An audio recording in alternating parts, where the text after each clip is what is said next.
안녕하세요. 풍성한 삶의 기초 강의를 맡게 된 예진용 목사라고 합니다.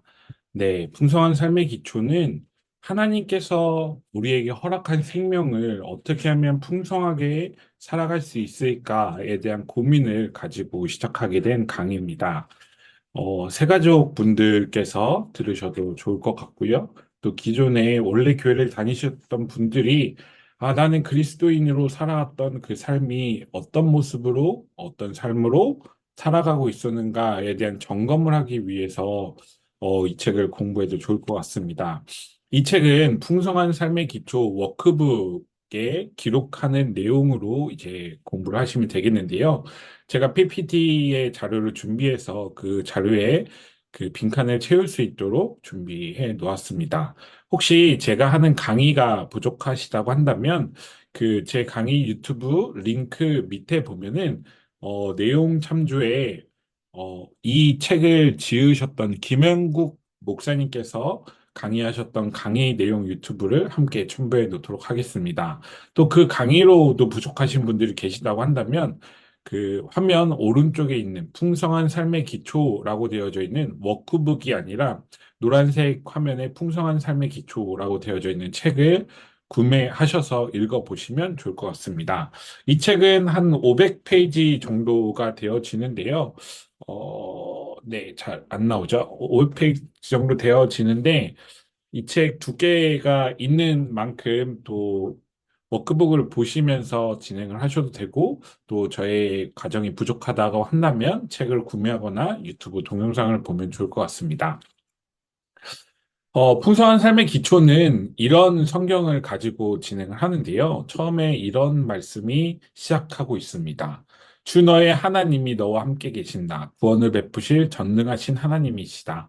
너를 보고서 기뻐하고 반기시고 너를 사랑으로 새롭게 해주시고 너를 보고서 노래하며 기뻐하실 것이다. 라고 하는 스바냐 3장 17절의 말씀을 또 가지고 왜 우리가 풍성한 삶을 살아야 되는가에 대한 고민을 하게 되었습니다. 그래서 이 목차를 보면요. 김영국 목사님은 총 12번의 만남을 진행을 하고, 그리고 이 책은 사실은 원래 1대1 제자 양육 교재입니다. 그렇기 때문에 이 1대1 제자 양육이기 때문에 12번의 만남을 통해서 서로 주고받고 나누고 하라는 그 메시지가 있는데, 혹시나 여기서 궁금한 것이 있다고 한다면 유튜브 댓글 또는 저에게 질문해 주시면 제가 대답을 해 드리도록 하겠습니다.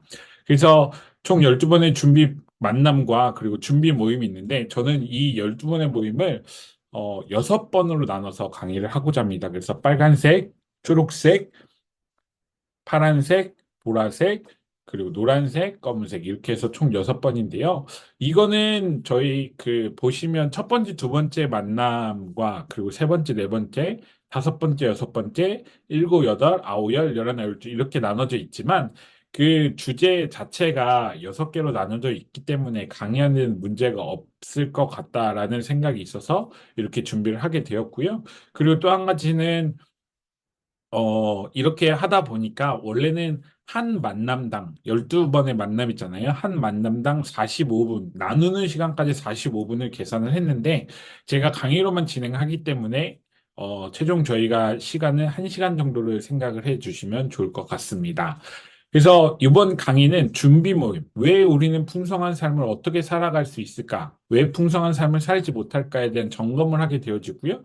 그리고 그리스도 안에 있는 새로운 피조물인 나에 대해서 나를 먼저 바라보면서 나는 왜 그리스도인이 되었는가에 대한 것을 바라보고 그리고 성경적 믿음의 원리를 가지고 우리가 그리스도 안에서 새로운 피조물로서 어떻게 살아가야 되는가에 대해서 공부하는 시간을 갖도록 하겠습니다. 다음 장을 보면 이제 워크북 12페이지를 보시면 될 것 같습니다. 워크북 12페이지는 준비 모임인데요. 그 워크북이 어떻게 진행되어지는지 제가 잠깐 말씀을 그 다음 페이지에서 드릴 건데요. 우리는 풍성한 삶을 살아가고 있는가에 대한 질문을 김영국 목사님 하고 있는 것입니다. 여러분들은 어떠신가요? 풍성한 삶을 살아가고 있나요? 김영국 목사님은 뒷부분의 강의에서 다시 한번 나오기 때문에 여기서는 조금만 이야기할 거지만 김영국 목사님은 요한복음 10장 10절에 있는 예수님께서 우리에게 오신 이유에 대해서 이야기하면서 왜 그리스도인은 풍성한 삶을 살아가지 못하는가에 대한 질문을 하고 있습니다. 요한복음 10장 10절 어떻게 되어져 있냐면요. 나는 양들이 생명을 얻고 또 넘치게 얻게 하려고 왔다라고 되어져 있어요. 양들이라고 한다면 우리가 교회에서는 양은 바로 우리를 말하고 있잖아요. 그런데 그 우리들이 생명을 얻고 더 넘치게 얻게 하려고 왔다라고 되어져 있는 세 번역이 되어져 있고요. 개역개정에서는 풍성히 얻게 하려는 것이다라고 이야기하고 있어요. 그렇다고 한다면 우리는 그리스도인들이 생명을 얻었다는 것은 무엇을 의미하는가에 대한 질문을 우리가 답할 수 있어야 됩니다. 그리고 또 한 가지는 나는 어떤 생명을 예수 그리스도로부터 받았는가에 대한 것을 우리는 인지를 하고 있어야 되는 것이죠. 여러분들은 그 생명을 받음으로 인해서 여러분들의 삶이 풍성해지셨다라는 것에 대해서 어떤 답변을 하실 수 있을까요? 그래서 김영구 목사님은 왜 나는 풍성한 삶을 살아가고 있지 않는가에 대한 질문을 하고 있습니다. 그래서 저는 이 워크북을 어떻게 진행할 거냐면요. 풍성한 삶이라고 하는 그 제목을 꼭대기에 적고요. 그 다음에 페이지 P12라고 되어져 있는 것을 하고요. 그 다음에 밑에 보시면 세 번역이 있고요. 그 다음에 개역 개정이 있습니다. 세 번역은요, 그 김영국 목사님께서 거의 세 번역으로 강의를 하시기 때문에 세 번역을 갖다 놓았고요. 개역 개정은 우리가 알고 있는 저희 삼회교에서는 세 번역을 쓰고 있지만 다른 교단에서는 개역 개정을 또 많이 쓰고 있잖아요. 그래서 이 우리가 기존에 알고 있었던 새 개역 개정과 새 번역의 이야기를 서로 비교해 가면서 하나님께서 우리에게 주시는 은혜를 더 깊이 생각하셨으면 좋겠다라는 생각을 가지고 두 가지를 준비하셨다고 합니다. 그래서 저희도 역시 새 번역과 개역 개정을 하는데요. 지금은 저희 말씀 밑에 보면은 습 3장 17 새 번역이라고 쓰여져 있는데 다음 페이지부터는 제가 새 번역을 쓰진 않을 거예요. 말씀만, 위치만 기록할 것이고요. 그래서 왼쪽에는 새 번역, 오른쪽에는 개역 개정으로 되어져 있다라는 것을 기억을 하시고, 왼쪽에 파란색 글씨는 뭐라고요? 새 번역. 그리고 개역 개정은 오른쪽에 검은색 글씨다라는 것을 기억을 하시면 좋을 것 같습니다.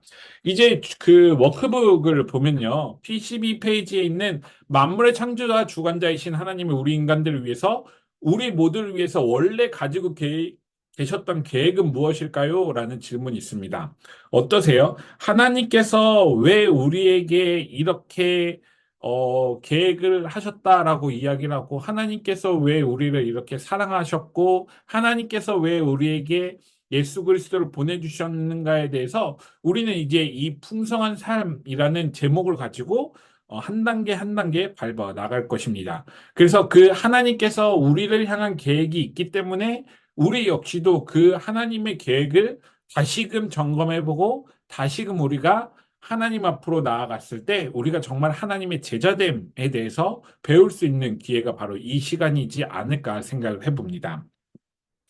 그렇다고는 1번, 가로, 대가로 1번이죠. 하나님은 우리 각자가 하나님과 무엇을 하게 한다? 인격적 관계를 갖도록 만드셨다라고 되어져 있어요. 이 인격적 관계를 갖도록 만드셨다라고 하는 주된 이유는 무엇이냐면요. 바로, 어, 세번역 스바냐 3장 17절 제가 맨 처음에 읽었던 것이죠. 구원을 베푸실 전능자 하나님께서 나를 보고 기뻐하시고 나를 사랑해 주시고 나를 노래하고 기뻐하실 것이다 라고 하는 그 음성이 있어요. 다시 말하면 하나님께서 나를 생각하시는 방법이 구원을 베푸실 전능자에서만 끝나는 것이 아니라 나를 보고 기뻐하시고 반기시고 사랑하시고 노래하시고 또 마지막에 다시 한번 기뻐하신다라고 되어져 있다는 것을 우리는 기억을 해야 한다는 것입니다.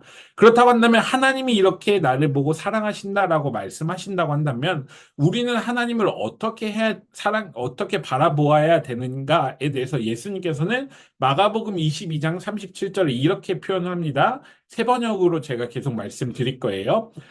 내 마음을 다하고 내 목숨을 다하고 내 뜻을 다하여 주 너의 하나님을 사랑하라 하였으니 라고 되어져 있어요. 다시 말하면 우리는 하나님께서 나를 보고 사랑해 주시고 기뻐하시는 모습을 보고 내 마음을, 우리의 마음을 다하고 목숨을 다하고 뜻을 다해서 하나님을 사랑해야 된다라는 것을 표현하고 있는 거예요. 그래서 하나님이 가지고 계셨던 그 계획 속에서 하나님께서 나를 기뻐하시고 사랑해 주시니 우리 역시도 마음을 다하고 뜻을 다하고 힘을 다하여 하나님을 사랑해야 된다라는 것이 우리가 해야 될 일이고 우리가 바로 인격적 관계를 갖는 우리의 모습이다라는 것을 기억할 수 있습니다. 두 번째 대가로는 그렇다고 한다면 하나님은 내가 누구를 사랑하기를 원하신다고요? 바로 나 자신을 사랑하기를 원하십니다. 마가복음 22장 39절에 이렇게 표현하고 있죠. 둘째 계명도 이와 같은 것인데 내 이웃을 내 몸과 같이 사랑하라 한 것이다라고 말씀을 하고 계세요. 이는 다시 말해서 내가 나를 사랑하는 것만큼 너 역시도 나를 사랑해, 너 스스로를 사랑해야 된다라는 하나님의 음성과 같은 것이라고 기억을 하시면 될 것 같습니다. 세 번째 가로는 하나님은 내가 누구를 또 사랑하라고 말씀하신다고요? 이웃을 사랑한다고 사랑하기를 원하십니다. 새 계명을 너희에게 주노니 내가 너희를 사랑한 것 같이 너희도 서로 사랑하라라고 하는 것이 하나님께서 우리에게 요청하신 거예요. 그 이유는요. 하나님과의 관계성 속에서 우리가 하나님을 사랑한다고 한다면 내 자신을 사랑하고 그 다음에 우리가 하나님과의 관계에 넘어서서 또 다른 누군가를 사랑해야지만 하나님께서 이 땅을 향한 창조 계획 안에 우리가 하나님의 계획 속에서 살아갈 수 있는 우리의 모습이 되어지지 않을까 생각을 합니다. 그리고 나서 마지막은 하나님은 내가 하나님의 세상을 잘 경영하시기를 원하신다라고 되어져 있어요. 여기서 말하는 경영은 무엇일까요? 우리가 예전에는 성경에서 그리고 우리 성경에 보면 창세기 1장 26절에 개역개정도 그리고 세번역에도 다스리게 하자, 다스리자라고 되어져 있어요. 그래서 이 다스리자라는 말에 있어서 사람들은 우리가 예수 그리스도를 믿지 않는 사람들을 다스려야 되고 그들에게 예수 그리스도의 복음을 전해야 돼. 그래서 우리는 그 예수 그리스도를 믿지 않는 사람들에게 예수 그리스도에 대한 복음을 전하는 그 마음을 가지고 어떤 일을 했냐면 과거 세계 사회 속에서 무엇이 있었죠? 예전에 제가 강의로도 말씀드렸던 적이 있었는데요. 바로 십자군 전쟁이 있었고요. 영토 전쟁이 있었고요. 유럽에 있는 기독교의 깃발을 꽂는 그곳은 바로 우리의 식민지가 되어진다라고 하는 그 식민지 전쟁들도 참으로 많이 있었어요. 그런데 그 주된 이유가 가서 예수 그리스도를 너희가 모르네? 그럼 너희는 배워야 돼. 라고 하면서 그들을 다스리려고 했었어요. 그런데 이 다스림과 경영이라는 단어를 이제 김영국 목사님께서는 바꿔서 하셨는데요. 왜 경영이라는 말을 쓰시냐면, 다스린다는 것은 내가 주권을 갖고 있는 거예요. 다시 말하면, 하나님께서 창조하신 그 세계를 내가 주권을 가지고 내 방법으로 다스린다는 것이 맞는 거고요. 경영이라는 것은 하나님의 것인데 내가 하나님의 것을 경영한다라는 어떤 또 다른 의미로서 우리가 볼 수 있다는 것이죠. 그렇다고 한다면 다스림과 경영의 차이를 혹시 아시겠나요? 다스림은 내가 주권인 거고 경영은 하나님의 주권인 것입니다. 하나님의 것을 내가 하나님의 방법대로 통치해 나가는 것, 그리고 경영해 나가는 것을 우리가 볼 수 있다는 것입니다. 그래서 우리가 이 하나님의 계획 안에서 우리의 어떤 스탠스를 잘 가져가야 되는 거예요. 우리의 모양과 모습을 잘 가져가야 되는 것입니다. 두 번째 질문은 이렇게 되어져 있죠. 초록색 질문이죠. 우리를 향하신 하나님의 원래 계획은 위에 네 가지 관계에서 조화롭게 사랑을 주고받고 행복하게 사는 것이었습니다. 그런데 우리가 살고 있는 세상은 이 네 가지 관계가 모두 깨져버리고 말하는데 그 이유는 무엇이었습니까? 라고 되어져 있는데요. 이제 워크백의 그림이 이제 나중에 등장을 하는데 나가 있어요. 내가 있고 하나님과의 관계가 있고요. 그리고 이웃과의 관계가 있어요. 그리고 그리스도와의 관계도 있고 세상과의 관계도 있어요. 그런데 이 삶 속에서 우리가 이 관계를 다 깨트려 버리고 하나님도 제대로 사랑하지 않고 이웃도 제대로 사랑하지 않고 세상도 제대로 사랑하지 않는 우리의 모습을 가지고 살아가는 거예요. 나 자신도 제대로 사랑하지 않는 거예요. 모든 관계가 다 깨어져 있어요. 하나님은 모두가 관계를 해 나가면서 하나님의 창조 질서 가운데 우리가 살아가야 된다라고 말씀하시면서 우리를 바라보시면서 기뻐하시고 우리를 바라보시면서 행복해 하실 하나님이신데 이 관계가 깨어져 버린 거예요. 그 이유는 무엇일까요? 바로 저는 하나님과의 관계가 깨지면서 그분의 무한한 사랑을 경험하지 못하게 되었기 때문이다라고 표현을 하고 싶어요. 세 번째는요, 성경에서 이야기하는 죄는 단지 양심에 거리끼는 행동을 하거나 사회적 규범에 어긋나는 행위를 하는 것 또는 마음속에 품은 나쁜 생각을 의미하지 않습니다. 그렇다고 한다면 성경이 말하는 죄의 본질은 무엇입니까? 라는 질문이 있어요. 여러분들 어떻게 생각하세요? 죄는 무엇이죠? 죄는요, 저는 명확하게 표현을 하고 싶은데요. 그리고 김영곤 목사님도 말씀하고 계시는데요. 도덕적 행위가 잘못된 것들, 나쁜 생각을 품은 것들, 죄라고 보기보다는요, 이 책에서 원하고 이 책에서 정립하고자 하는 것은 무엇이냐면요. 바로 하나님을 주인의 자리에서 몰아내고 내가 주인의 행세를 하는 것. 바로 내가 내 삶의 주인으로 살아가는 것이 그것이 바로 죄의 본질이다 이야기를 해요. 김영국 목사님은 앞서 말씀드린 도덕적 행위와 나쁜 생각은 이것은 죄의 열매인 것이에요. 다시 말하면 내가 내 삶의 주인으로 살아가면서 도덕적 행위를 지키지 못하는 것, 그리고 나쁜 생각을 하는 것, 그것이 죄의 열매로 생각을 할 수 있다라고 볼 수 있는 것이지만 죄의 본질은 하나님의 주인인데 하나님을 주인으로 모시지 않고 내가 내 삶의 주인으로 살아가는 것이 죄다라고 표현을 하는 거예요. 성경에서도 이사야 59장에서도 너희 죄악이 너희와 너희 하나님 사이를 갈라놓았다라고 되어져 있고요. 모든 사람이 죄를 범하였다라고 되어져 있는 세번역 로마서 3장 23절의 말씀도 있어요. 다시 말하면 성경이 말하는 죄의 본질은 우리가 내 스스로가 하나님의 주권을 인정하지 않는 채 내가 기도하면 이렇게 될 것이야. 내가 이런 모습을 원하니 하나님도 바로 하나님께서 나의 삶을 이렇게 이끌어 가실 거야 라고 하는 어떤 나의 마음이 먼저인 것. 아까 앞서 설명드린 것도 마찬가지예요. 다스림과 경영도 같은 개념으로 우리가 볼 수 있는 것입니다. 그래서 이 죄가 내가 내 삶의 주인이 되었을 때 그렇다고 한다면 이것을 어떻게 해결해야 되는가에 대해서 김영우 목사님은요, 네 번째 질문으로 하나님은 어떻게 이 근본적인 문제를 해결하셨을까에 대한 것으로 돌아갔어요. 우리가 해결한 것이 아니라 하나님께서 해결한 방법을 먼저 바라보자라고 말씀하신 거예요. 그래서 예수 그리스도를 통해 나의 죄의 대가를 지불하셨다라고 표현을 하고 있어요. 예수님께서 이 땅에 오셔서 하나님의 아들인 존재로서 성육신 하셔서 이 땅에 오셨잖아요. 그래서 예수님께서는 나는 길이요 진리요 생명이니 나를 거치지 않고는 아버지께로 갈 사람이 없다라고 표현을 하면서 하나님께서 예수 그리스도를 통해서 우리가 가지고 있는 그 죄, 너희들이 너희 스스로 주인이라고 하는 그 모든 죄를 십자가에 매달리시게 하심으로써 예수 그리스도를 통해서 대가를 지불하게 하셨어요. 그래서 원래는 죄의 삭은 죽음이요. 하나님의 은사는 그리스도 예수 주 안에 있는 영생이다라고 하는 개역개정 이 번역이 우리는 익숙한데 새 번역으로 보면 죄의 삭은 죽음이요. 하나님의 선물은 우리 주 예수 그리스도 안에서 누리는 영원한 생명이다라고 되어져 있어요. 죄의 삭은 죽음이지만 사망이지만 예수 그리스도 통해서 우리가 그 죄 사함을 받고 그리고 우리는 이제 영원한 생명으로 나아갔다라는 것이 예수님께서 우리를 위하여 십자가에 죽으심으로 하나님께서 이 모든 문제를 해결하게 만드신 방법이에요. 그리고 두 번째 방법은 또 무엇이죠? 하나님은 자신의 하나밖에 없는 아들을 희생시키면서 하나님이 우리를 얼마나 사랑하시는지를 보여주시고 그로 말미암아 우리로 하여금 의미 있는 삶을 살아가게 하셨어요.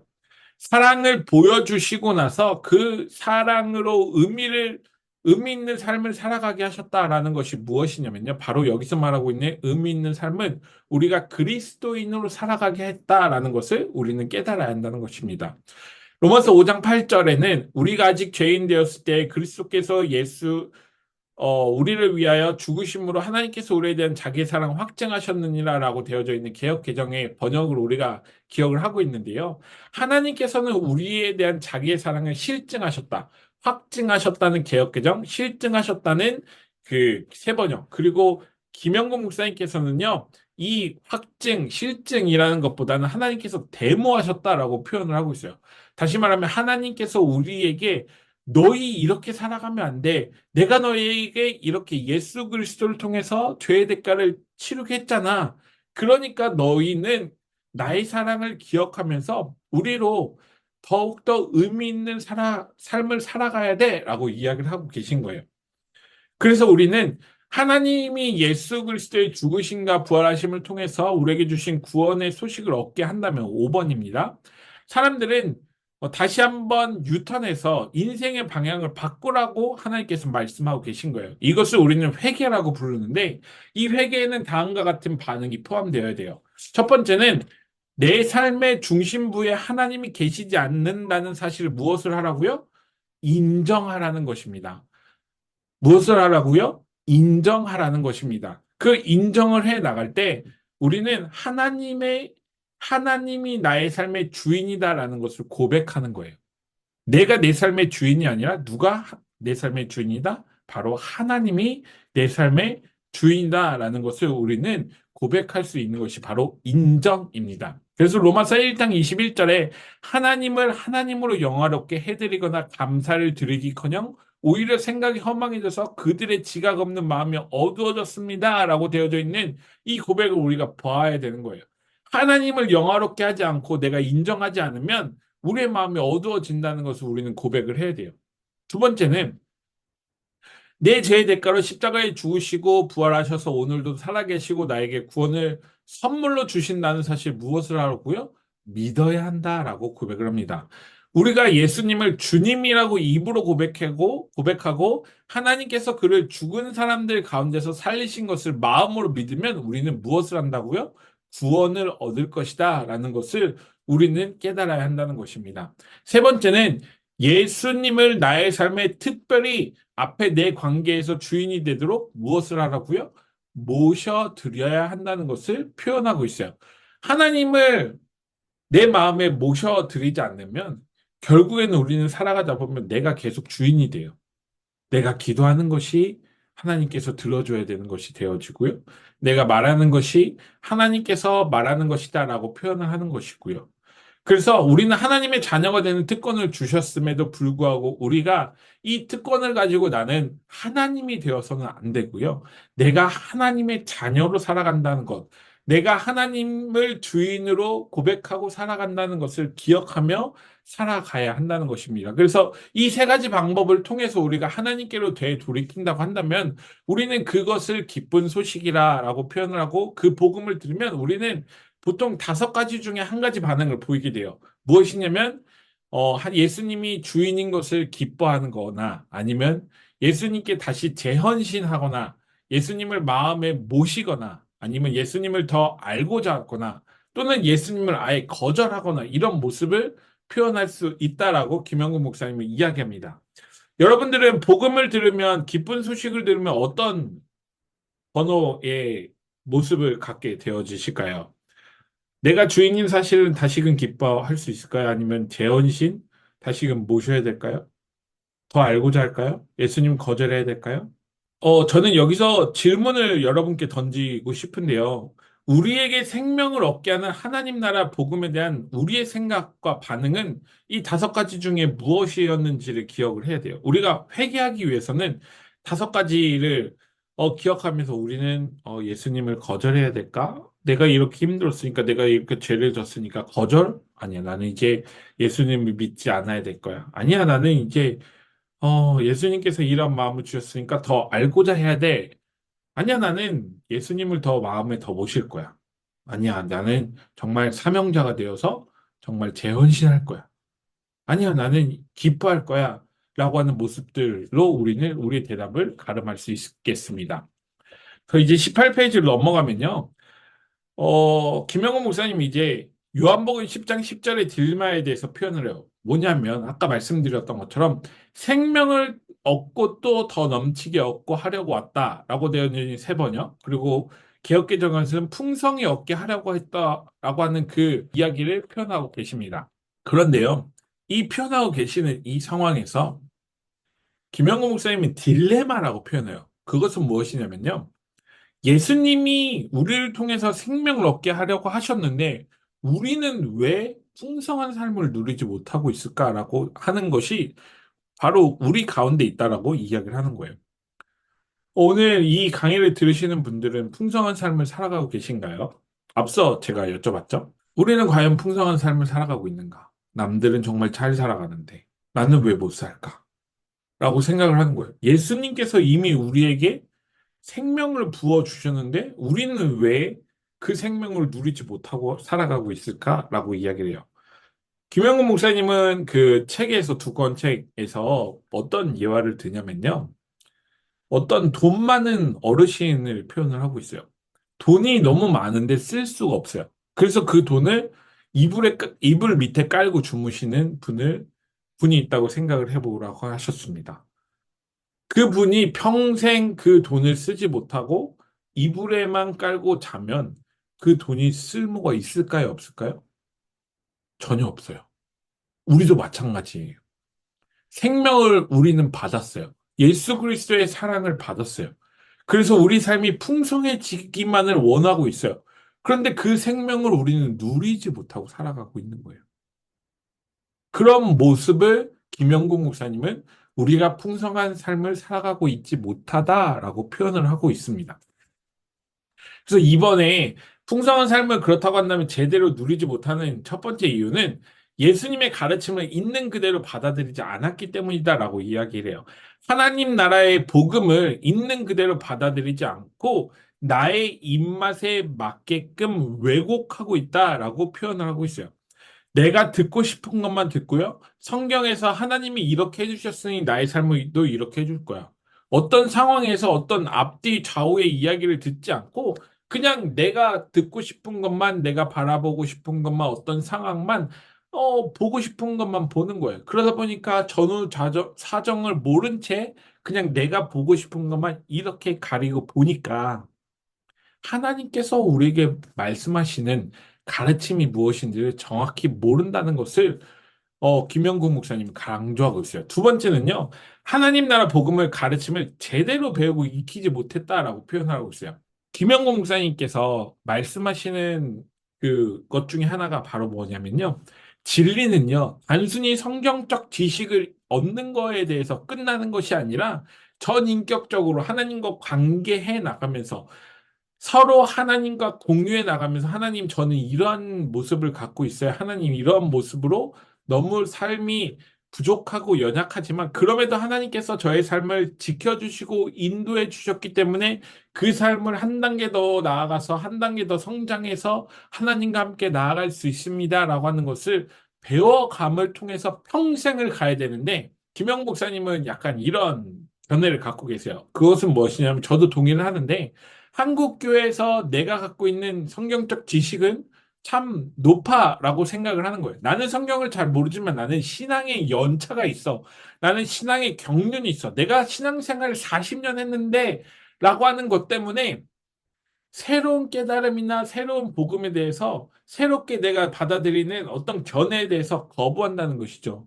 나는 너무나 잘 알고 있기 때문에 내가 이렇게 살아가는 것 하나님께서 나에게 알려주신 방법이야 라고 하는 모습이 우리들 모습 속에 있다라는 것입니다. 그것이 바로 우리가 풍성한 삶을 누리지 못하고 살아가는 이유가 된다라고 표현을 하고 있는 거예요. 마치 율법 교사들처럼 마치 예수님이 계시던 바리새인들과 같은 모습이 바로 우리들에게 있는 거예요. 저 역시 저에게도 있어요. 그리고 그 다음에 세 번째는요. 균형 있는 삶을 잃었기 때문이다라고 이야기를 해요. 다시 말하면 하나님과의 관계성을 갖고 있어요. 내가 하나님을 사랑하니 하나님이 나도 사랑하는 것 알고 있어요. 그런데 그 사랑을 나만 갖고 꽁꽁 갖고 있는데 그 예수 그리스도의 사랑을 세상에 전하지 못하고 내 가족에게 전하지 못하고 이웃에게 전하지 못하고 있는 우리를 발견해야 되는 거예요. 제가 예전에 차량 운행을 하면서 들었던 것이 있었는데요. 그 어르신 노 권사님이었어요. 차로 예전에 있었던 교회는 1시간 거리를 차로 모시고 와야 되는 거리였어요. 왜냐하면 서울에 있던 교회가 일산으로 왔기 때문이죠. 그런데 그 교회 권사님들이 이렇게 이야기를 하십니다. 예전에는 집에서 주일날은 집에서 거의 밥을 먹어본 적이 없다. 왜냐하면 주일날 교회에서 봉사를 하다 보니 교회에서 일을 하고 교회에서 하루 종일 있다가 집에 돌아가니 자녀들이 밥을 어떻게 먹는지, 교회 다니지 않는 남편들이 어떻게 하는지를 잘 몰랐다라고 표현을 하고 있어요. 근데 그게 바로 우리가 풍성한 삶을 제대로 누리지 못하는 첫 번째 여러 가지 이유들 중에 하나이지 않을까 저는 생각을 합니다. 왜냐하면 예수님을 사랑하는 것만큼, 하나님을 사랑하는 것만큼 우리는 내 가족을 사랑해야 되는 게 맞아요. 내가 하나님한테 그 시간을 쏟았다고 한다면 내 가족에게도 그러한 똑같은 시간을 쏟아야 되는 게 맞아요. 물론 일주일 동안, 6일 동안 집에서 내가 최선을 다해서 가족을 위해서 애썼으니 하루 정도는 집에서 하는 게 괜찮지 않을까라고 말씀을 하실 수 있지만 그 하루 때문에 실족하는 사람이 발생한다고 한다면 우리는 우리 스스로를 되돌아보아야 하는 것입니다. 교회에서는 저런 모습을 갖고 있는데 집에선 전혀 안 그렇다? 목사님들 그런 모습이 많아서 목사님들의 자녀들이 많이 망가진 경우가 많이 있고요. 장로님, 권사님들, 안수집사님, 집사님들 그런 모습을 보고 자녀들이 교회에서는 정말 착한 사람인데 우리 집에서는 전혀 안 그러네? 라고 하면서 이런 것들이 균형이 깨져버린 거예요. 그렇기 때문에 그 깨진 균형 때문에 하나님을 찾다 보니 하나님과의 관계는 내가 잘하고 있는 것 같은데 되돌아보니 가족과의 관계도 세상과의 관계도 이웃과의 관계도 잘 되지 않아요. 그러니 하나님께 계속 기도하면서 또 다른 관계를 세워나가려고 하지 않는 우리들의 모습이 분명히 있다는 것을 우리는 기억을 해야 한다는 것입니다. 그래서 제가 아까 말씀드린 그 그림입니다. 내가 있으면 하나님 자신 세상 공동체가 있는 이것을 우리는 기억을 해야 돼요. 그래서 우리는 하나님과의 관계에서는요, 이제 그 계속 나오는데 첫 번째 그리스도 그리고 나라고 되어져 있는 것을 우리가 첫 번째, 두 번째 만남에서 하고요. 그래서 그 위에 하나님과의 관계를 갖고, 그 다음에 자신과의 관계를 쌓아나가는 것, 세상과의 관계를 쌓아나가는 것, 그리고 공동체, 성도들과 관계를 쌓아가는 것에 대해서 우리는 이제 배우게 될 거예요. 만남을 통해서. 그래서 우리는 이 풍성한 삶을 살아가기 위해서 어떤 모습을 가지고 가야 되는가? 라는 것을 기억을 하면서 가야 되는데, 여기서 집중해서 봐야 될 것은요, 나라고 되어져 있는 것, 범위 안에 누가 되어져 있죠? 바로 그리스도가 있는 거예요. 내가 하나님과의 관계를 갖기 위해서는 그리스도가 없으면 결코 되어지지 않는 것이고요. 내가 나 자신과의 관계를 갖기 위해서는 그리스도가 없으면 안 되는 것. 세상과의 관계를 갖기 위해서는 그리스도가 없으면 안 되는 것. 공동체, 성도들과의 관계를 갖게 되어지는 것은 이웃과의 관계를 갖게 되어지는 것들 중에 그리스도가 없으면 결코 되어지지 않는다는 것을 우리는 볼 수 있습니다. 그래서 이것을 기억하면서 우리가 나아가야 되는 거고요. 그래서 알아가기와 사랑하기, 자기 부인과 성령 충만, 복음 전도와 세상 경영, 형제 사랑과 섬김의 도에 대해서 우리는 기억을 하며 나아가야 될 것 같습니다. 그래서 총체적 복음 또는 하나님 나라 복음은 당신이 이 땅에서 사는데 어떤 것을 가르쳐 주는가에 대한 것을 표현을 하고 있어요. 하나님 나라 복음은 그렇다고 한다면 내가 이 땅을 살아가는데 어떤 마음으로, 어떤 모습으로 살아가게 하셨는지 아세요? 어떻게 살아가라고 했어? 이웃을 사랑하라. 하나님을 사랑한 것처럼 이웃을 사랑하라라고 하는 것을 우리는 어떻게 기억을 해야 되는 것이죠? 바로 예수님께서 우리를 사랑하셨던 그 모습. 예수님께서 우리의 심적이고 외적인 모습이 변화되었을 때 우리의 삶의 영역뿐만 아니라 교회뿐만 아니라 세상에서 예수님을 주로 섬기는 사람답게 아름다운 모습으로 살아가라라고 하는 것을 우리는 복음을 통해서 배울 수 있다는 것을 기억하시면 좋을 것 같아요. 그런데 이제 김영국 목사님께서 이 풍성한 삶의 기초를 실패하는 7가지 비책을 말씀하셨는데 이 기본 전제가 이렇게 하게 되면 우리는 이 책을 결코 수료할 수 없다라는 것을 이야기해요.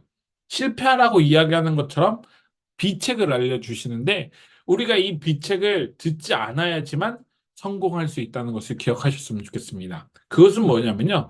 나는 목사님 말하는 거, 기본적인 강의니까 나는 다 알아. 내용을 대충 빨리빨리 읽으세요. 그리고 성경은 익숙하니까 정확하게 묵상하지 않고 그냥 대충 읽으세요. 라고 하는 것이 실패의 첫 번째 비책입니다. 두 번째는요. 대답은 예, 아니요로만 하고 만남을 짧게 하라라고 되어져 있어요. 그냥 우리가 질문했던 여기서 질문하는 것에 대해서 만남을 짧게 하라고 되어져 있는 것이 우리 실패의 두 번째 비책이고요. 그 다음에 과제물 성감성을 중요하게 여기지 말라라고 하는 거. 한 번쯤 쉬시거나 아니면 나눔 시간 외에 만나지 말거나 서로를 위해 중보기도 하지 않거나 그 다음에 여러 명과 훈련해야 된다라는 것에 대해서 이야기하는데 사실 저희가 지금 일곱 가지 비책 중에 첫 번째는 하고 있죠. 그것은 무엇이죠? 1대1로 하는 것을 지키지 못했다라는 것이 참 안타까운 일이지만, 그럼에도 우리가 이 삶의 기초를 끝까지 수강하시면서 이 책을 끝까지 수강해 나갈 수 있는 여러분 되셨으면 좋겠습니다. 그래서 이제 그 다음으로 넘어가면요. 첫 번째 만남과 두 번째 만남에 대해서 이야기를 하는데, 그리스도 안에 있는 새로운 피조물인 나. 그래서 네모 박스 되어져 있죠. 그래서 나는 그리스도 안에서 어떤 축복을 받았는데, 이런 축복으로 나는 어떤 그 삶을 살아가야 되는지에서 우리가 볼 수 있는 것입니다. 그래서 그리스도인이 된다는 것의 의미는 페이지 27페이지에 나와져 있습니다. 그리스도인이 된다는 것에 대해서는 많은 오해가 있습니다. 그것은 어떤 것일까요? 우리는 여러분들은 어떻게 그리스도인 되었습니까? 라고 하는 그 질문에 뭐라고 대답하냐면 저는 모태신앙이에요. 저는 영접 기도를 드렸어요. 저는 세례를 받아서 그리스도인 되었어요. 저는 구원의 확신을 가지고 있기 때문에 그리스도인 되었습니다. 라고 표현을 해요. 그렇다고 한다면 모태신앙이 엄마의 신앙인 거지 나의 신앙이 아닌 거잖아요. 영접 기도요? 영접 기도를 함에 있어서 우리가 그리스도인은 하나님은 나의 구주로 고백한다라고 하는 그 영접했어요. 그게 내가 그리스도인 살아가고 있는 그 삶의 모습이 등장하나요? 세례? 마찬가지죠. 구원의 확신, 당신은 구원의 확신이 있으십니까? 라고 하는 것을 뭐라고 한다면 나는 내가 예수 그리스도께서 어, 나에게 생명을 주셨고 내가 그 구원의 확신을 믿습니다라고 하는 것에 대해서 우리는 믿습니다라고 고백하는 것이 우리 구원의 확신이잖아요. 그런데 그 구원의 확신으로 우리의 삶의 모습이 그리스도인으로 살아가고 있는가에 대해서 우리는 생각해 볼 필요가 있다는 것입니다. 어떤 그 기점은 마련이 되어져 있는 건 맞아요. 모태신앙, 영접기도, 세례, 구원의 확신에 대한 영접 그 기점은 출발점은 마련되어져 있는 것은 맞지만 하지만 그리스도인의 삶을 살아간다는 것은 아니다라는 것을 우리는 볼 수 있어야 된다는 것입니다. 그렇다고 한다면 그리스도인 된다는 것은 무엇일까요? 목사님은 하나님의 주인으로 우리가 고백해야 되는 것이 바로 그리스도인으로 살아가야 되는 바로 첫 번째라고 이야기를 합니다. 어, 성경 말씀이 있죠. 우리가 창세기 1장 26절부터 28절에 되어져 있는 이 말씀을 보면요. 하나님은 나의 주인으로 고백을 해야 되는 거예요. 하나님의 형상을 따라 만들어진 존재이기 때문에 하나님이 세상 속에 나를 하나님의 형상대로 만드셨기 때문에 내가 주인이 아니라 하나님의 주인이다라는 것을 고백하는 것이 첫 번째 우리가 그리스도인이 된다는 의미를 갖고 있다는 것입니다. 두 번째는 무엇이냐면요. 바로 우리는 죄인이다라고 하는 것을 고백해야 한다는 것입니다. 그렇다고 한다면 우리는 왜 죄인일까라고 하는 것에 대해서 의문을 갖게 되어지죠. 이 세상은 원래 하나님의 것인데, 그리고 하나님께서 창조하신 것인데, 하나님께서 우리에게 내려주신 그 생육하고 번성하라는 명령을 수행하며 우리는 전부 다 내 것이야 라고 하는 우리를 발견해야 되는 거예요. 그것을 먼저 고백하면서 우리가 그리스도인으로 된다는 것을 기억해야 한다는 것입니다. 그리고 세 번째는 이러한 창조주에 대한 반역의 대가는 죽음밖에 없었지만 그럼에도 하나님께서 우리를 사랑하셔서 십자가에 예수 그리스도를 돌아가시게 하셨어요. 그래서 이 세 번째 진리를 우리가 고백하고 믿어야 하는 것. 그래서 하나님의 정의 때문에 우리가 죽어야 할 자리에서 예수님이 올라가시고 하나님의 사랑 때문에 예수님께서 우리 대신 죽으셨다라는 것을 기억을 해야 한다는 것입니다. 그래서 네 번째는 그리스도인 된다는 것의 의미 네 번째는 나의 삶의 주인으로 예수 그리스도를 영접하면 나는 하나님의 자녀, 곧 그리스도인이 될 수 있다라고 하는 요한복음 1장 12절의 말씀을 우리는 기억을 해야 되는 거예요. 영접한다는 것은 죽을 목숨을 당신, 바로 예수님이 생명을 걸고 살려주셨으니 이제부터는 내가 당신의 종, 예수님의 종이 되겠습니다라고 고백을 하는 거예요. 그렇다고 한다면 우리가 말하고 있는 1번, 2번, 3번, 4번 하나님이 주인이 되시고 우리는 죄인이 되시고 그리고 십자가에 대신 지시고 그리고 우리가 그 삶을 영접한다라고 하는 이 네 가지가 완성되어야 되지만 되어야지만 우리가 그리스도인이 된다는 것을 우리는 기억할 수 있다는 것입니다. 앞서 말씀드린 모태신앙 그리고 영접기도 구원의 확신 그리고 세례와는 조금 개념이 다르죠. 출발점은 물론 그게 되어질 수 있지만 우리가 그리스도인으로 삶을 살아가기 위해선 이 네 가지를 인정하는 거예요. 네 가지를 인정하면서 하나님을 나의 주인으로 살아가고 우리는 하나님 죄인 되었습니다.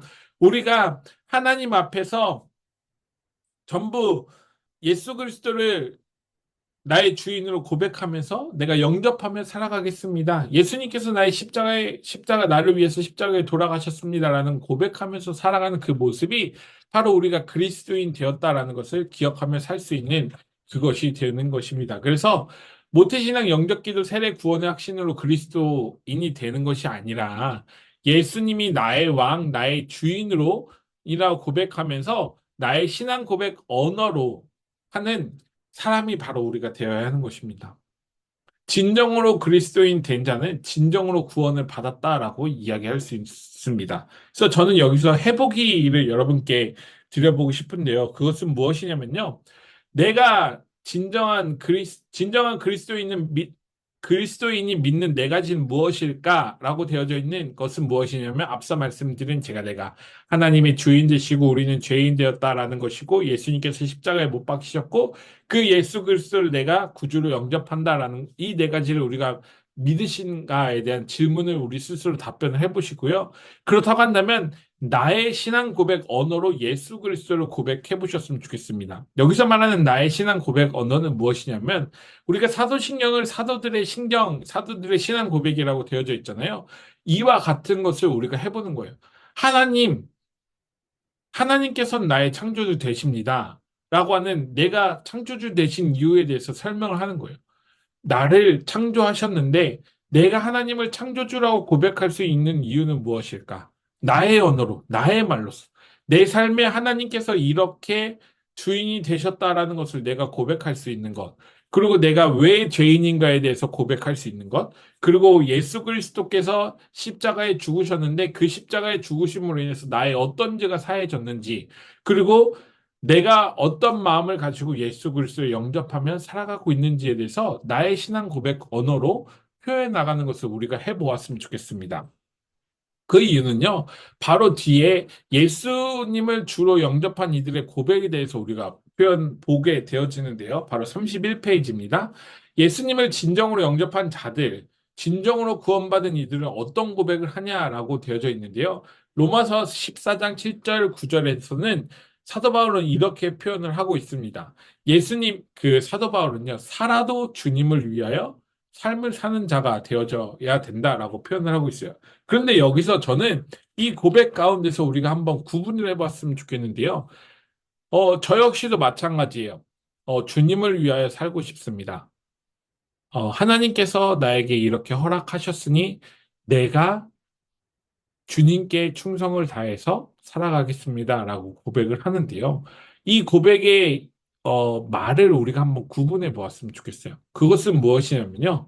누군가의 것은 하나님의 것이라고 표현한다고 한다면 우리는 누군가를 위하여 사는 삶이 아니라 하나님의 것으로 살아가는 삶으로 우리가 살아갈 수 있다는 것을 표현할 수 있어요. 다시 말하면 여기서 누군가를 위하여라고 되어져 있으면 내가 나의 주인으로서 하나님을 위하여 살아가는 사람이 되는 것이지만 내 하나님의 것이다라고 하면서 나는 하나님의 것이기 때문에 하나님과 함께 하나님께서 명령하시는 대로 하나님께서 나에게 요청하시는 대로 살아가겠습니다라고 하는 것은 하나님의 주인이고 내가 하나님의 것으로 하나님의 종으로 살아가겠다라고 하는 것을 고백하는 것을 우리는 구분해 나갈 수 있어야 되는 것입니다. 그래서 앞서 제가 해보기를 드렸었잖아요. 나중에 이 강의가 끝나고 해보시면서 어떤 마음으로 우리가 예수 그리스도를 고백할 수 있는가? 그리고 나는 내 삶의 주인으로 고백하는가? 아니면 하나님을 주인으로 고백하는가에 대한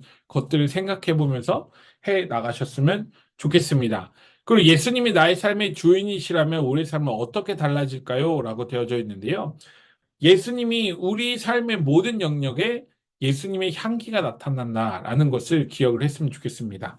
삶의 주인이 바로 예수님이기 때문에 우리의 삶은 예수님의 향기로 살아갈 수 있음을 우리는 확인할 수 있습니다. 그래서 예수님을 나의 주인으로 고백하지만 우리는 여전히 혼란스러워합니다. 왜? 우리는 부정적인 생각이 있어요. 예수님께서 나의 주인이지만 우리의 삶을 보면 너무 힘들고 어려운 것들이 많기 때문이에요. 그렇기 위해서 우리가 무엇을 해야 되는가에 대한 질문에서 김영구 목사님은 다른 영적인 존재가 우리를 준동한다는 것을 기억하시면서 진정한 고백은 하나님을 뭐라고요? 우리의 주인으로 고백하는 것. 내가 주인이 아니라 하나님이 우리의 주인이다라는 것을 고백하면서 내가 내 삶의 주인이 되어 누군가를 위하여 사는 삶이 아니라 하나님께서 나의 삶의 주인이 되셨다고 생각을 하고 하나님의 것으로 살아가는 나이기 때문에 그렇기 때문에 하나님과 함께 살아갈 수 있습니다라는 것을 고백하며 살아갈 때 우리가 그리스도인으로 살아가는 그 모습을 우리가 이뤄갈 수 있다는 것을 기억하시면 좋을 것 같습니다. 그래서 33페이지에서 우리는 어떤 사람들을 불행한 그리스도인이라고 표현할 수 있을까라는 질문을 하는데요. 그것은 앞서 제가 말씀드린 엄청난 돈을 갖고 있지만 그 돈을 쓰지 못하고 그 침대 위에 놓고 그 돈을 눕고 자는 사람과 같은 사람이 바로 불행한 그리스도인이지 않을까 생각을 합니다. 이처럼 우리는 하나님께서 엄청난 축복을 주셨지만 그 축복을 누리지 못하고 있는 것. 가진 것이 있음에도 가진 줄 모르고, 함께하고 있음에도 함께하고 모르고 사는 삶이 바로 불행한 그리스도인이지 않을까라고 생각을 해봅니다. 여러분은 어떠신가요? 여러분들은 불행한 그리스도인인가요? 아니면 행복한 그리스도인인가요? 구분을 나누기 그렇지만 저도 이 가진 것을 가진 줄 모르고 사는 사람들 중에 한 사람이지 않을까. 물론 고백을 하면서 살아가려고 노력하고 있고 함께하고 있는 하나님께서 함께하고 있는 그것에 대해서 고백을 하고 있지만 그럼에도 우리가 정말 많은 것을 누리지 못하고 축복을 주셨음에도 그것을 감사함으로 사용하지 못하고 살아가고 있는 것은 아닐까 스스로 고백을 해보게 되어집니다. 두 번째는 우리가 이 그리스도 안에서 예수님을 믿게 되었고 예수님께 속하여 그분의 것이 되었다면 그로 인해 우리에게는 엄청난 일들이 일어났다라고 되어져 있습니다. 우리가 얻는 그 영적 축복은 무엇이냐라는 그 질문에 첫 번째는 하나님이 그리스도 안에서 나를 어떻게 하셨다고? 받아들이셨다는 거예요. 내가 하나님을 받아들인 게 아니라 하나님께서 내가 하나님의 존재가 되는 것을 받아들여 주셨다라는 것을 기억을 해야 되는 것입니다. 우리가 영접 기도를 통해서 하나님께서 나에게 주신 그 사랑을 기억하고 내가 받아들였다라고 생각을 하는데 그게 아니에요. 하나님께서 나의 존재를 받아주셨기 때문에 하나님께서 축복하는 사람이 될 수 있었던 거예요. 요한복음 1장 12절에 나오는 것처럼 우리는 하나님의 자녀가 되는 특권을 누리게 되어진 거예요. 그런데 그 누리게 되어진 그 특권 속에서 하나님이 나를 선택하셨기 때문이지 내가 하나님을 선택한 것이 아니다라는 것을 우리는 기억을 해야 하는 것입니다. 로마서 8장 15절에 나오는 것처럼 우리는 입양되었다라고 할 수 있는 것입니다. 우리가 입양되었다라고 고백을 할 수 있는 것은요. 로마서 8장 15절에 아빠, 아버지라고 부를 수 있도록 하나님께서 우리를 선택하셨기 때문에 하나님의 자녀가 될 수 있는 특권을 주셨기 때문에 우리는 입양된 거예요. 하나님의 자녀가 아닌 존재에서 하나님의 자녀가 된 존재로 입양되어진 거예요. 입양되어졌을 때 제 주변에 그 입양을 해서 키우는 목사님이 계세요. 그런데 이미 큰 아이가 있었음에도 불구하고 둘째 아이를 입양을 했는데 그 둘째 아이를 입양했을 때 4살이었거든요. 근데 그 4살이었던 그 친구를 키우면서 참 많은 어려움이 있었대요. 그것은 무엇이냐면요. 이 4년 동안 4살이 될 때까지 어떤 상처를 가졌는지, 어떤 아픔을 가졌는지를 몰랐대요. 어떤 환경에서 이 친구가 컸는지를 모르니까 이 아이를 키우면서 드는 생각은 얘가 왜 이럴까라고 하는 생각이 참으로 많이 있었다고 합니다. 그 아이를 받아들이기까지 참으로 많은 어려움이 있었어요. 그런데 여기서 우리가 배우는 개념은 무엇이냐면 4살짜리 아이가 부모를 선택할 수 있었을까? 제 친구 목사를 선택할 수 있었을까요? 아니에요. 친구 목사가 어쨌든 그 사회적 프로그램에 의해서 남자아이를 또는 여자아이를 희망했고 그 몇 살의 연령의 아이가 되어졌는데 그 아이가 선택되어졌죠. 물론 프로그램적으로 선택되어진 것이죠. 아이가 선택한 것은 아니었잖아요. 이처럼 우리도 마찬가지예요. 하나님께서 우리를 받아들여 주셨기 때문에 하나님께서 우리의 모든 삶과 우리의 생각을 모르고 계신 상황이라고는 할 수 없죠. 왜냐하면 하나님 전지적인 모습을 갖고 계시고 초월적인 하나님이시기 때문이죠. 그래서 하나님은 우리의 모든 상황을 알고 계셨지만 우리를 받아주셨고 우리를 하나님의 자녀가 되는 특권을 주셨다라는 것을 우리는 기억을 해야 하는 것입니다. 그리고 고린도전서 6장 19, 20절에는요. 하나님께서는 우리를 완벽하게 용납하셨다라고 말하고 있습니다. 하나님의 소유라고 말씀하고 계신다는 것을 우리는 기억을 해야 합니다. 왜냐하면 우리가 하나님의 성전이 될 수 있기 때문이죠. 하나님의 성령을 받아 모시는 사람이 될 수 있도록 허락해 주셨기 때문에 하나님의 소유가 되었다라는 것을 우리는 고백할 수 있는 것이고요. 그래서 완벽하게 용납되어졌기 때문에 우리의 죄인이다라고 하는 우리의 모든 죄가를 용서해 주셨기 때문에 하나님께서는 우리로 하나님의 성령의 성전이 될 수 있게끔 허락하신 것이에요. 그리고 마지막으로 골로새서 1장 13, 14절에는 우리가 죄 사함을 받았다라고 표현을 하고 있습니다. 죄 사함을 받았다라는 것은 예수 그리스도를 통하여 2000년 전에 우리의 모든 죄를 지금 미래에 일어날 모든 것들조차도 모든 죄조차도 예수님께서 십자가에 지신 거예요. 우리가 짊어지어서 죽음에 이르게 되어지는 그 모든 것들을 예수님께서 짊어지셔서 십자가에 매달리셨으니 우리가 지금 그리스도인으로 살아갈 수 있다라는 것을 우리는 깨달아야 한다는 것입니다.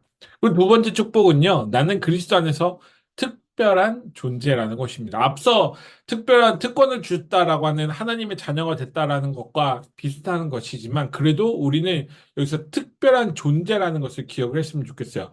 요한복음 15장 5절은 뭐냐면요. 나는 포도나무여 너희는 가지다라고 되어져 있는 내가 포도나무고 너희는 가지로서 연결되어진 존재라는 것을 강조하고 있어요. 그리고 에베소서 2장 10절에는 우리가 하나님의 작품 되었다라고 표현을 하고 있는 거예요.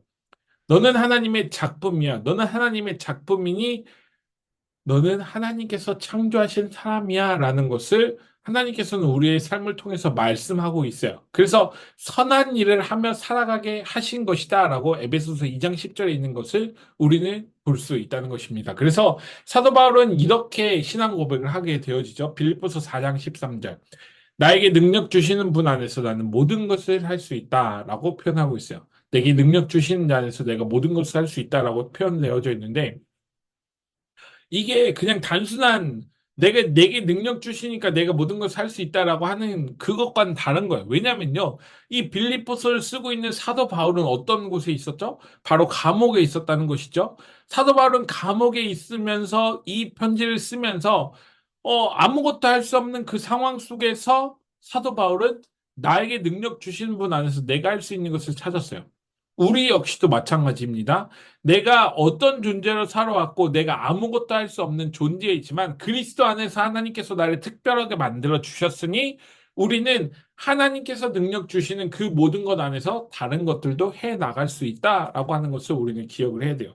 그래서 여러분들은 우리를 축복하는 메시지 중에서 여러분들에게 가장 와닿는 말씀이 무엇인지 한번 별표해 보고 그 말씀을 외우셨으면 좋겠어요. 그리고 나의 삶의 이유로 내가 그리스도 안에서 어떤 존재로 살아가고 있는가에 대한 어떤 도전의 말씀으로 기억을 하시면 너무 좋을 것 같습니다. 또 이제 36페이지로 넘어가면 마지막 세 번째 축복은 나는 그리스도 안에서 새로운 가족 공동체에 속했다라는 것입니다. 하나님의 자녀가 되어졌고 특별한 존재가 되어졌고 그리고 가족 공동체가 되어졌다라고 표현하는데 에베소서 2장 19절에서는 그리스도 안에 있는 우리가 하나님의 가족이다라고 표현을 하고 있어요. 그러므로 이제부터 여러분은 외국 사람이나 나그네가 아니요 성도들과 함께 시민이며 하나님의 가족입니다. 라고 되어져 있어요. 우리는 하나님의 가족으로 살아가고 있어요. 하나님의 가족은 하나님께서 돌봐주시고 하나님께서 함께하는 존재로서 우리가 이제는 타인이 아니라 하나님과 함께하고 있는 그리스도를 통해서 하나님과 함께하고 있는 그 동그라미 기억나시죠? 하나님과 함께하고 있는 존재로서 우리가 살아가고 있다는 것을 기억해 나갈 때 우리는 하나님께서 그리스도의 몸이라고 하는 것을 교회를 통해서 우리가 그리스도의 몸으로 성령의 성전으로 해 나간다는 것을 기억해 나갈 수 있습니다. 그래서 고린도전서 12장 27절에서 여러분은 그리스도의 몸이요 따로는 지체들입니다라고 되어져 있어요. 그래서 우리는 그리스도의 몸으로 살아갈 수 있는 존재가 되어졌고요. 그리스도의 몸으로 살아갈 수 있는 어떤 은혜를 갖고 살아간다는 것을 우리는 축복으로 바라볼 수 있는 거예요. 마지막 에베소 2장 21절, 22절에는 어떻게 표현하고 있냐면요. 성령으로 거하실 처소이고 궁극적인 목표는 하나님이 너무 좋아서 예배하는 공동체가 되었으면 좋겠다라고 하는 것을 강조하고 있어요. 에베소서 2장 21, 22절에 이렇게 표현되어져 있죠. 그리스도 안에서 건물 전체가 서로 연결되어서 주님 안에서 자라서 성전이 됩니다. 그리스도 안에서 여러분도 함께 세워져서 하나님이 성령으로 거하실 처소가 됩니다. 라고 표현하고 있어요. 성령의 처소가 되어졌을 때 우리는 그 처소에서 하나님을 정말 기뻐서 예배할 수 있는 존재가 되어지는 것. 그것이 바로 우리에게 주신 하나님의 축복이지 않을까라고 생각을 합니다. 이러한 그리스도인의 축복을 알았던 사도 바울은 이런 사실들을 바라보며 감격합니다. 고린도후서 5장 17절에서 그는 그리스도인을 이렇게 묘사합니다. 누구든지 그리스도 안에 있으면 그는 새로운 무엇이다? 피조물이다라고 표현합니다. 그리스도 예수 안에서 받아들여진 사람이 되어야 하는 것입니다. 우리는 그리스도 예수 안에서 하나님의 가족 공동체에 속한 사람으로서 하나님이 나를 받아들이신 것이다 라는 것을 기억하며 살아가야 되는 것이 바로 우리의 일인 것입니다. 그래서 우리가 그리스도 안에 있다라고 하는 것은 우리의 죄가 있음에도 불구하고 죄의 본질이 있음에도 불구하고 하나님이 이미 대속해 주셨으니 그 대속함을 기억하면서 우리가 새로운 모습으로 새로운 피조물로서 하나님께로 나아갈 수 있는 믿음의 사람이 되어야 한다는 것을 기억을 하시면 좋을 것 같습니다. 그리스도 안에서 받은 축복을 누리는 열쇠에 대해서 이제 41페이지에서 진행을 합니다. 이제 두 번째 만남이죠. 이 두 번째 만남에서는 많은 그리스도인들은 첫 번째 만남에서 배운 놀라운 축복을 받았음에도 그에 걸맞게 자라지 못하는 경우가 많다라고 표현을 하면서 그 이유가 무엇인지 예수님이 누가복음 8장 5절부터 15절에서 가르쳐 주었다라고 이야기합니다. 우리가 잘 알고 있는 그 씨 뿌리는 비유이죠. 씨를 뿌리는 자가 나갔는데 그 씨앗이 무엇일까에 대해서 좀 말씀을 읽어보시면 씨앗은 하나님의 말씀이고 예수님의 일반적인 가르침이라고 표현을 한다고 한다면 여기서 말씀하고 있는 핵심 메시지는 구원이라고 하시면서 예수님께서 전하신 하나님의 말씀에 대해서 우리는 기억을 해야 된다라고 표현을 해요. 하지만 그럼에도 불구하고 네 가지 밭 중에 있는 앞에 세 가지 밭은 어떤 것들일까라고 한다면 첫 번째는 길가, 돌짝밭, 가시덤불이 되어져 있는데 길가에 떨어진 씨는 무엇이죠? 하나님의 말씀을 믿지 못하고 구원을 받지 못하는 사람에 대해서 표현을 하고 있는 거예요. 돌짝밭에 떨어진 씨는 하나님의 말씀이 있음에도 불구하고 시련의 때가 오면 떨어져 나가는 사람에 대해서 표현하고 있고요. 가시덤불에 떨어진 씨, 하나님의 말씀은 열매를 맺는데 이르지 못하는 사람에 대해서 표현하고 있다라고 김영훈 목사님이 이야기합니다. 그래서 네 번째는 좋은 땅으로서 어떻게 하면 좋은 땅에서 열매를 맺는 사람이 될까에 대해서 이야기를 하는데요. 첫 번째는 15절에 있는 내용 그대로입니다. 바르고 착한 마음으로 듣고 굳게 간직하며 견뎌야 한다라고 표현하고 있어요. 믿음에 대해서 표현을 하는 것이죠. 그래서 누가복음 8장 15절부터 15절에 있는 돌짝 가시덤불에 속해 있는 사람은 예수님이 주시는 풍성한 삶을 누리지 못하게 한다라고 표현을 하고 있습니다. 어떠세요? 마치 우리가 돌짝 가시덤불에 속해 있는 사람이 아니었을까요? 어떤 시련한 때가 오면 떨어져 나가고 아니면 열매를 맺는데 이르지 못하는 우리들 모습이 간혹 있지 않나라고 우리는 스스로 점검해 볼 필요가 있는 것입니다. 그래서 44페이지에 있는 은혜와 믿음으로 들어가면 사도 바울은 에베소서 2장 8, 9절에서 열매 맺는 사람에 대해서 좀 더 직접적으로 설명을 하고 있습니다. 본문은 우리가 두 가지를 통해 구원을 받았다고 설명하는데요. 그 두 가지는요, 바로 은혜와 믿음에 대해서 이야기합니다. 그런데 여러분, 은혜와 믿음 무엇이 더 중요하세요? 은혜가 먼저일까요? 믿음이 먼저일까요? 보세요. 말씀에 여러분은 믿음을 통하여 은혜로 구원을 얻었습니다. 이것은 여러분에게서 난 것이 아니요 하나님의 선물입니다. 라고 되어져 있어요. 무엇이죠?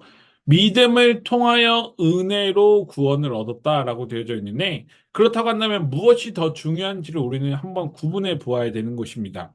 여기서 말하고 있는 은혜는요. 값없이 주시는 예수 그리스도가 바로 은혜입니다. 믿음은요, 주신 선물을 감사함으로 받는 거예요. 그럼 앞에서 있는 말씀으로 해볼게요. 값없이 주시는 예수 그리스도가 은혜이고요. 그 다음에 믿음이 무엇이죠? 주신 선물을 감사함을 받는 것이죠.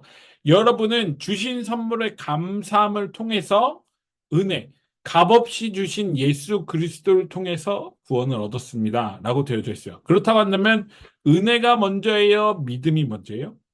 바로 성경에서는 믿음이 앞에 있어서 믿음이라고 대답하실 수 있지만 은혜가 먼저임을 우리는 기억해야 된다는 것입니다. 우리가 구원받은 것은 바로 은혜 때문입니다. 은혜가 없다면 값없이 그러니까 주신 선물을 감사함을 받는 것 자체가 아무런 의미가 없는 거예요. 예수 그리스도를 하나님께서 우리에게 주시지 않았다고 한다면 우리가 아무리 감사함으로 고백하고 감사함으로 믿는다라고 한들 그것이 아무것도 없다라는 것을 우리는 기억을 해야 돼요. 말씀을 듣고서 15절에 있는 말씀이죠. 굳세게 간직하고 견뎌내야 한다는 의미는 믿음으로 얻은 당신의 구원이 이례적 사건이 아니라 어떠하다고 이야기를 하고 있죠. 바로 그것은 하나님이 우리를 위하여 행하신 놀라운 구원의 역사를 지속적이며 인격적인 믿음으로 받아들이는 것에 대해서 기억해야 된다라고 표현을 하고 있는 거예요. 그래서 우리는 믿음이라는 것을 우리가 하나님 저는 이렇게 믿어요. 하나님 저는 이렇게 하나님께서 주신 것을 감사함을 받아들이고 있어요. 라고 말하는 것, 그 베이스는요, 바로 값없이 주신 예수 그리스도가 있어야 한다는 것입니다. 그것이 없다고 한다면 우리가 아무리 믿는다고 한들 굳세게 간직하고 견딜 수 없는 것이 바로 우리의 모습이 되어진다는 것입니다. 성경이 가르치는 믿음 46페이지입니다. 히브리서 11장 6절은요, 성경이 가르치는 믿음에 대해서 이렇게 말하고 있습니다. 우리가 믿어야 하는 두 가지는 무엇이냐면 하나님이 계시다는 것. 살아계신 하나님에 대한 진실한 자세를 우리가 믿어야 한다는 것이고 하나님은 자기를 찾는 자에게 상을 주시는 이라는 것을 우리가 기억해야 되는 것입니다. 11장 6절 믿음이 없이는 하나님을 기쁘게 해드릴 수 없습니다. 하나님께 나아가는 사람은 하나님이 계시다는 것 바로 하나님이 계시다는 것과 하나님은 자기를 찾는 사람들에게 상을 주시는 분이라는 것을 믿어야 한다라고 표현하고 있는 것입니다. 인간에게 가장 주고 싶어 하시는 구원이 바로 상이라는 것을 우리는 기억을 하고 살아가야 하는 것입니다. 그렇다고 한다면 잘못된 믿음은 무엇이었을까요? 특히 한국 그리스도인이 갖고 있는 잘못된 신앙관은 무엇일까요? 바로 미신, 맹신, 광신과 같은 것들이 있습니다. 미신은 없는 것을 믿는 것이죠. 존재하지 않는 것을 믿으면서 하나님께서 성경 이외에 말한 것들을 우리가 믿는 과정들을 미신적인 것을 볼 수 있는 것이고요. 하나님께서 이런 것들을 우리에게 해주실 거라고 하는 어떤 맹목적인 믿음, 그것을 맹신이라고 표현할 수 있고요. 광신은 역시 마찬가지예요. 내 마음대로 하나님께서 말씀하신 성경 위의 것을 내 마음대로 자기 멋대로 믿는 것을 광신이라고 하는 거예요. 그런데 우리가 잘못된 믿음이 아니라 올바른 믿음을 갖기 위해서는요. 확신을 가지고 하나님께서 우리에게 주신 것이 무엇인지를 정확하게 믿는 것, 사실에 근거해서 믿는 것이 바로 믿음입니다. 바로 믿음은 하나님이 하신 일을 믿는 것, 얻고 싶은 것을 위하여 강하게 믿는 것이 아니라 하나님께서 하신 일을 믿는 것, 성경에 드러나 있는 것을 믿는 것이 바로 믿음이라는 것을 여러분들 기억하시고 우리 신앙을 점검해 보셨으면 좋겠습니다. 어떠신가요? 하나님께서 하신 것 이외에 믿는 것들이 참으로 우리는 많이 있다는 것을 우리를 깨달아야 하는 것입니다. 자기 세뇌, 자기 확신, 자기 의지가 아니에요. 저 역시도 마찬가지 그런 모습이 있습니다. 하지만 우리는 하나님께서 하신 것을 믿어 나가는 것이 믿음의 근본이고 기초이고 토대라는 것을 우리는 기억을 하면서 살아가셨으면 좋겠습니다. 그래서 믿음으로 사는 원리 48페이지에 나와 있는 것은요. 고린도후서 5장 7절에 등장하고 있는 것처럼 우리의 삶의 원리를 어떻게 하라고 하냐면요. 보는 것으로 살아가는 것이 아니라 믿음으로 살아가는 것에 대해서 이야기를 하고 있습니다. 행하신 일을 믿고 행하고 계신 일을 믿고 행하실 일을 믿고 살아가는 것이 바로 우리가 해야 될 일인 것입니다. 우리는 믿음으로 살아가지 보는 것으로 살아가지 아니합니다. 라고 표현을 하는 거예요. 이는 다시 말해서 많은 사람들이 이렇게 이야기를 하죠. 우리가 믿으니까 많은 사람들이 축복을 받는 것이 눈에 보여요. 금전적으로 어떤 분은 부를 이뤄가는 거, 어떤 분은 자녀가 축복을 받는 것을 해나가요. 그것은 보고 살아가는 거예요. 보는 것으로 살아가는 것이 그리스도인으로 추구해야 될 삶이 아니라고 이야기하는 거예요. 우리는요, 하나님께서 나의 삶에 앞서 우리가 신앙 고백을 해보라고 이야기를 했죠. 나의 삶에 하나님께서 행하신 일, 앞으로 행하고, 지금 행하고 계신 일, 앞으로 행하실 일들을 우리는 믿고 살아가는 것이 바로 우리의 믿음이 되어야 되는 거고, 우리의 바른 원리로 살아가야 하는 것입니다. 그래서 성경에 이 워크북에 등장하고 있는 사실, 믿음 느낌이라고 하는 기차가 나와져 있는데요. 여기서 말하고 있는 사실은 성경이고요. 믿음은 사실이 존재하려면 필요하다는 것. 그리고 느낌은 체험, 실제 체험이 필요합니다. 여러분들은 이 기차를 바라보면서 무엇이 중요하다고 생각을 하세요? 기차가 앞으로 나가기 위해서는 무엇이 가장 중요할까요? 바로 앞에 있는 증기기관차, 사실이라고 불려져 있는 성경이 뒤에 있는 믿음과 느낌을 끌고 나가는 거예요. 성경이 없다고 한다면 믿음과 느낌은 전혀 필요가 없어요. 하나님께서 우리에게 말씀하시는 그것, 하나님께서 우리에게 행하신 것들, 그 사실이 없다고 한다면 뒤에 우리가 아무리 믿는다고 한들, 그리고 우리가 아무리 체험한다고 한들, 그것은 아무런 소용이 없다는 것을 우리는 기억해야 한다는 것입니다. 그래서 이 사실, 믿음, 느낌이라고 하는 이 기차를 생각해 보면 성경적인 토대를 통해서 우리가 그 사실을 믿고 석탄이죠. 두 번째 칸은 무엇이죠? 석탄이잖아요. 그 석탄을 태워나가는 우리의 믿음이 필요하고요. 그 다음에 느낌, 객차이잖아요. 그 객차를 통해서 우리는 실제 체험을 해 나갈 수 있는 우리의 모습을 발견해 나가면 좋을 것 같습니다. 그래서 믿음은 하나님이 하신 일과 하실 일을 받아들인다는 것을 기억하면서 다음 세 가지를 표현할 수 있는데 하나님 앞에서 주장하는 것, 자신에게 주장하는 것, 하나님이 주신 놀라운 축복을 사용하는 것입니다.